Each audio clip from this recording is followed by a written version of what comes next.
Standing by to join me is Matthew Yglesias. He's the founder and senior correspondent for Vox. He's also hosts the political podcast, The Weeds, and is a regular contributor to NPR's All Things Considered. Welcome to the show. Really glad to be here. Matthew, how did you come up with the idea of this book, 1 Billion Americans? You know, somebody mentioned the phrase 1 billion Americans. I don't even remember where. And it kind of bounced around my head for days, for weeks. And I started, I was like, I don't know. But it kept coming back to me because I would see a political dispute about immigration. I would see a proposal about giving more money to parents of young kids to address child poverty. I would see an issue about China, about the NBA cracking down on a coach who said, he wanted to support the Hong Kong protesters, but they wanted access to the Chinese market. And I started thinking, 1 billion Americans, 1 billion Americans. What if we aspired to stay the number one economic power on the planet forever?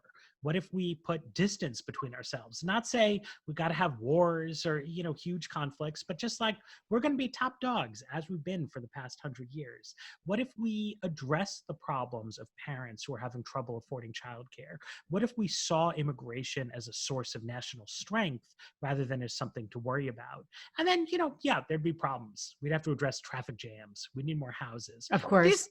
But these are solvable problems fundamentally. Yeah. And if we had a national goal, we could motivate ourselves to solve them and to really be the kind of America that I think most of us want to be. We want to be an optimistic country, a growing country. Wouldn't that be nice? Yeah, a country that's diverse, right? That has lots of different kinds of people and different lifestyles, but has some unity of purpose instead of just screaming at each other constantly.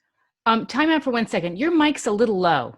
Oh, sorry. Let me just turn it up here. Okay. Is that better? That's a lot better. Okay. So Matthew, considering we're in the midst of a pandemic, your book comes out. How has that changed your way of thinking? Well, something I don't talk about in the book, right, is like remote work. I spend a fair amount of time worrying about, well, what if everybody wants to cluster in like New York and San Francisco and Seattle? And, do we need like special programs to redistribute economic opportunities? Now, if I was to do it again, I would say, look, we've got all kinds of white collar office workers have been working from home for months. I think that's not going to be the solution for everybody, but more than 0% of us who've been doing this are going to stick with it. I think some companies will go all remote. So we will have, I think, more distribution of economic opportunity. We're going to have the opposite problem, right? So office rents in New York and San Francisco are cratering. It's a tax crisis. Yes. And so now I would say to those cities, look, embracing population growth is a way to solve some of the new problems that you have. So I think the big picture fundamentals hold exactly the same. Some of the details, you'd address them differently. It's unfortunately, the problem with the book is they take a long time to write and then it takes a while to publish. Yeah, I know, but it's exciting. Even though it is a pandemic, my heart goes out to you because I'm a published author, and your book tours are just not in person, they're virtual. And that's the way it goes, right? Yeah. And, that's too bad, right? I was really looking forward to visiting some of my favorite independent bookstores around the country, doing events with people, meeting people. It's been cool to, do a lot of podcasts, do a lot of radio shows. But I like that stuff. I like to see the country and, I miss it. You based in Manhattan? No, I'm based in Washington, D.C. Okay. And how did you become co-founder of Vox? Who knows? How do you do these things? So I knew my co-founders, Ezra Klein and Melissa Bell, from around town. We'd been working in the same industry for a long time, living in the same city, having conversations with each other.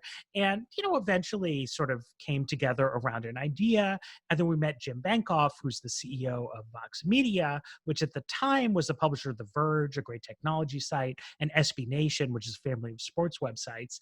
And, we talked to him and our idea. And so the name Vox came from him. We pitched it as something else. And that's how it came together. And it's, it's a story about my personal life, but also about why density can actually lead to great things, right? It's knowing people who, do related work, right? Mhm. And running into them and bouncing ideas off them and knowing them for a while. That's Right. where a lot of innovation comes from, right? Nobody, maybe somebody somewhere has like dreamed up a great invention all by themselves, like sitting in a cabin somewhere, but it's unusual, right? It normally takes collaboration, it takes inspiration, it takes a little bit of coincidence. Yeah. Although I have to say, I think I've had the most ideas I've ever had in this pandemic the past few months. I launched another series called Outside the Box, and I just connecting with more people. And I think because you have to pivot in a time like this.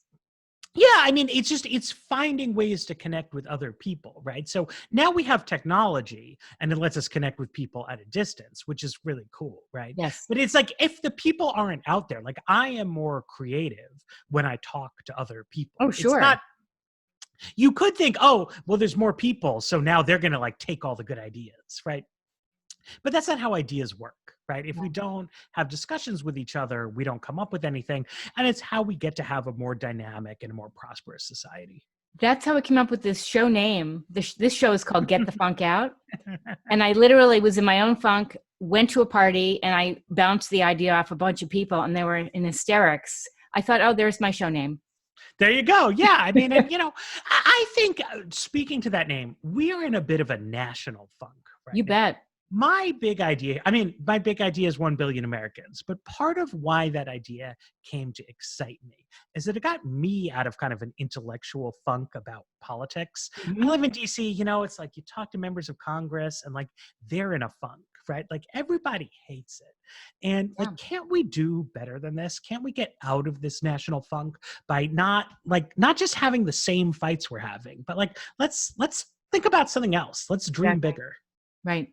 Excellent. So I know we have to wrap up soon, but any little tidbits you'd like listeners to take away from the book, and where can they find you? Sure. So you can find me at vox.com. You can find my podcast, The Weeds. I'm on Twitter all the time, Matt Yglesias. But here's the thing people need to know. 1 billion Americans, it sounds like a lot. If we had 1 billion, we would have the population density of France, half the population density of Germany, a third the density of the United Kingdom. So it's a lot of people, but like it's fewer people than you would think. We could totally do it. Fantastic. I want to thank you so much. Are you also on social media? Oh yeah, I'm on Twitter, Matt Yglesias. I'm even on Instagram, but I'm not that active there. All right. We just have about 2 more minutes. Any last bit of info from the book you want to add? Oh yeah. So look, people have a lot of questions about this. Like, how's it going to work environmentally? How's the traffic going to work? How's the housing going to work? And that's the book. If you've ever read sort of books about current affairs, a lot of the times, I find them disappointing. The author will go on for 9 chapters, like, here's a problem, getting you all geared up. I might not even get that far, honestly. Right. And then the solutions, you got 1 chapter of solutions. It's like, Yeah. oh, I don't really know. So this is the opposite. Like I set the problem out briefly because I don't want to bore people. And then I really want to take the time to deliver the solutions. And if, there's a transportation chapter, if you don't care about that, you can skip it. I won't be mad.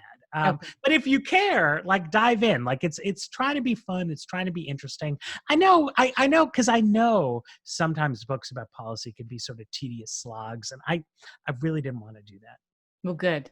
Well, congratulations. Let's stay in touch. If you have Absolutely. updates once you are back in live book tours, let me know. And I really enjoyed this. Thank you so much. Okay. I'm going to check out your podcast. All right. Thank you. Take care. Bye-bye.